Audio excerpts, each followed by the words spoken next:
Son vaxtlar Azərbaycanın müxtəlif regionlarında saxlanılan ev heyvanları arasında dabaq xəstəliyinə yoluxma halları kütləvi xarakter alıb. Təsərrüfat sahibləri ciddi narahatdılar. Mövzu ilə bağlı Yeni Sabaha danışan Kənd Təsərrüfatı Nazirliyi yanında Aqrar Xidmətlər Agentliyinin mətbuat katibi Murtuzəli Hacıyev bildirib ki, yoluxma əsasən xəstər heyvanla birbaşa təmas, virusla çirklənmiş yem su, inventar, personalın geyimləri və hava damcı yolu ilə mümkündür. Dabaq iti yoluxucu virus xəstəliyidir. Bütün cüt dırnaqlı heyvanlarda, əsasən iri və xırdabuynuzlu heyvanlarda rast gəlinir. Virus ağız boşluğunda, məmə uclarında və dırnaqlar arasında ağrılı yaralar yaradır, yüksək hərarət və məhsuldarlığın kəskin azalması ilə müşahidə edilir. Virus torpaq və peyində həftələrlə aktiv qala bilir.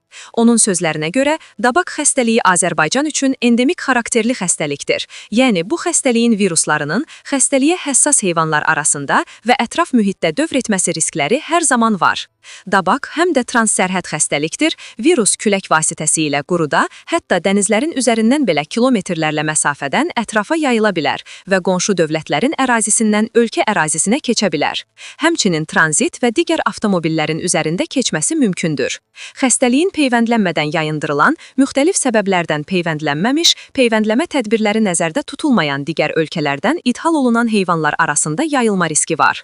Dabaq xəstəliyi insana yoluxa bilər, amma çox nadir hallarda olur və yüngül keçir. Ciddi ictimai sağlamlıq problemi əsasən heyvan təsərrüfatlarında yaranır. İnsanlar üçünsə risk çox aşağıdır.